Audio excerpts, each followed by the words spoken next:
पुराण साहित्य में गरुड़ पुराण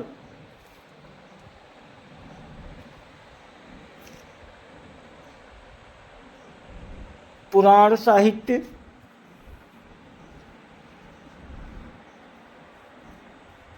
पुराण साहित्य में गरुड़ पुराण का प्रमुख स्थान है। सनातन धर्म में ये मान्यता है कि मनुष्य मृत्यु के पश्चात गरुड़ पुराण कराने से जीव को वैकुंठ लोक की प्राप्ति हो जाती है। गरुड़ पुराण में 19,000 श्लोक हैं, किंतु वर्तमान में कुल 7,000 श्लोक ही प्राप्त होते हैं। प्रेत योनि को भोग रहे व्यक्ति के निमित्त गरुड़ पुराण करवाने से उसे आत्म शांति प्राप्त होती है और वो प्रेत योनि से मुक्त हो जाता है। गरुड़ पुराण में प्रेत योनि एवं नरक से बचने के उपाय बताए गए हैं। इनमें प्रमुख उपाय दान, दक्षिणा, पिंडदान, श्राद्ध कर्म आदि बताए गए हैं। मृत्यु आत्मा की सद्गति हेतु पिंडदान आदि एवं श्राद्ध कर्म अत्यंत आवश्यक हैं और ये उपाय पुत्र के द्वारा अपने मस्तक पिता के लिए हैं, क्योंकि पुत्र ही तर्पण या पिंडदान करके पुनर्नामक नरक से पिता को बचाता है। पुत्र का मुख देखकर पिता पैतृक ऋण से मुक्त हो जाता है। मृत्यु के बाद क्या होता है, ये एक ऐसा प्रश्न है जिसका उत्तर जानने की इच्छा सभी को होती है और सभी अपने अपने तरीके से इसका उत्तर भी देते हैं। गरुड़ पुराण भी इसी प्रश्न का उत्तर देता है। मनुष्य अपने जीवन में शुभ अशुभ, पाप पुण्य, नैतिक अनैतिक जो भी कर्म करता है, गरुड़ पुराण ने उसे 3 भागों में विभक्त किया है। पहली अवस्था में मनुष्य अपने शुभ अशुभ, अच्छे बुरे कर्मों को इसी लोक में भोग लेता है। दूसरी अवस्था में मृत्यु के उपरांत मनुष्य विभिन्न 84 लाख योनियों में से किसी एक में अपने कर्म के अनुसार जन्म लेता है। तीसरी अवस्था में वो अपने कर्मों के अनुसार स्वर्ग और नरक को प्राप्त करता है।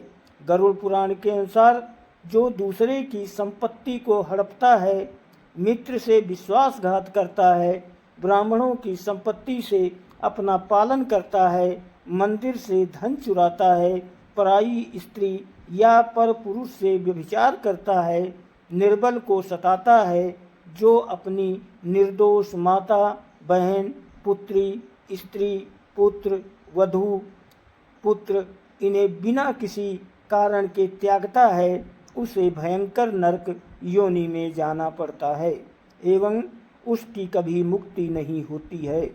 इस संसार में भी ऐसे पापी व्यक्ति को अनेक रोग एवं कष्ट घेर लेते हैं।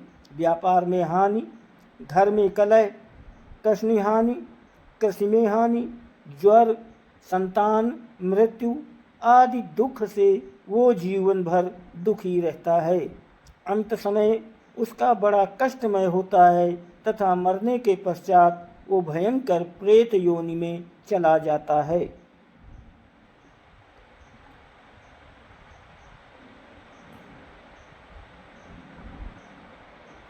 शीघ्रं प्रचल दुष्टात्मन गतोऽसि त्वं यमायलं कुंभीपाक दिनरकात्वं नेष्यामश्रुमासिमु। गरुड़ पुराण दुष्ट एवं पापी व्यक्ति को यमदूत पकड़कर कुंभीपाक आदि नरकों में कोड़े मारते हुए घसीटते हुए लिए जाते हैं।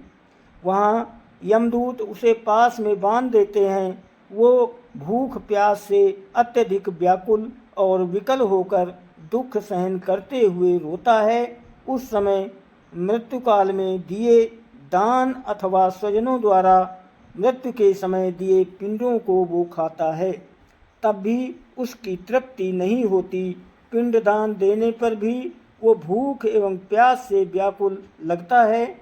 मांस भक्षण करने वाले व्यक्ति को नरक में वे सभी जीव मिलते हैं जिनका उसने मांस भक्षण किया था, और वे वहाँ उसके मांस को नोचते रहते हैं तथा वो कई कल्पों तक प्रेत योनि में भटकता रहता है। जब ऋषि के श्राप से प्रेरित तक्षक नाग राजा परीक्षित को डसने जा रहा था, तब मार्ग में महर्षि कश्यप से उनकी भेंट हुई। तक्षक ने ब्राह्मण का वेश बनाया और पूछा, महाराज, आप इतनी उतावली में कहाँ जा रहे हो? तब ऋषि कश्यप ने कहा कि तक्षक नाग राजा परीक्षित को डसने जा रहा है और मेरे पास ऐसी विद्या है कि मैं राजा परीक्षित को पुनः जीवन दान दे दूंगा। तक्षक से सुना तो अपना परिचय दिया। कहा, ऋषिवर, मैं ही तक्षक हूँ और मेरे विष का प्रभाव ही है कि कोई आज तक मेरे विष से बच नहीं सका। तब ऋषि कश्यप ने कहा कि मैं अपनी मंत्र शक्ति से राजा परीक्षित को फिर से जीवित कर दूंगा। इस पर तक्षक ने कहा, यदि ऐसी बात है तो आप इस वृक्ष को हरा भरा करके दिखाइए, मैं इसे डस कर भस्म कर देता हूँ।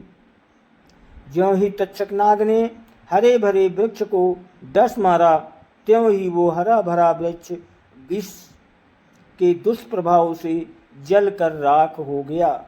तब ऋषि कश्यप ने अपने कमंडल से अपने हाथ में जल लेकर वृक्ष की राख में छींटा मारा तो वृक्ष अपने स्थान पर फिर से हरा भरा होकर अपने स्थान पर खड़ा हो गया।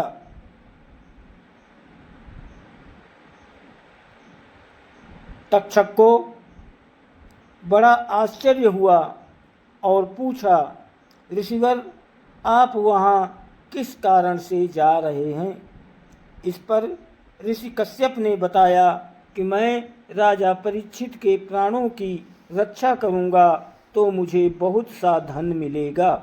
तक्षक ने ऋषि कश्यप को संभावना से ज़्यादा धन देकर विदा करना चाहा, लेकिन ऋषि कश्यप ने ये उचित नहीं समझा और नहीं माने। वहाँ पर तक्षक ने ऋषि कश्यप को गरुड़ पुराण की कथा सुनाई, जिससे ऋषि कश्यप को ज्ञान हुआ कि जिसने जो कर्म किया वो अवश्य ही भोगना पड़ेगा और किसी के बचाने से कोई बच ही नहीं सकता। इस प्रकार से ऋषि कश्यप बहुत सा धन लेकर वहीं से विदा हो गए। वास्तव में गरुड़ पुराण सुनने से मनुष्य को सच्चे ज्ञान एवं वैराग्य की प्राप्ति होती है और वो बुरे कर्म करने से बचता है तथा जीवन का यथार्थ ज्ञान उसे मिलता है। इस पुराण में महर्षि कश्यप और तक्षक नाग को लेकर एक कथा है। दोस्तों, वीडियो को लाइक और सब्सक्राइब जरूर करें, आपकी बहुत मेहरबानी होगी। आप सभी को बहुत बहुत प्रणाम और कोटि कोटि धन्यवाद।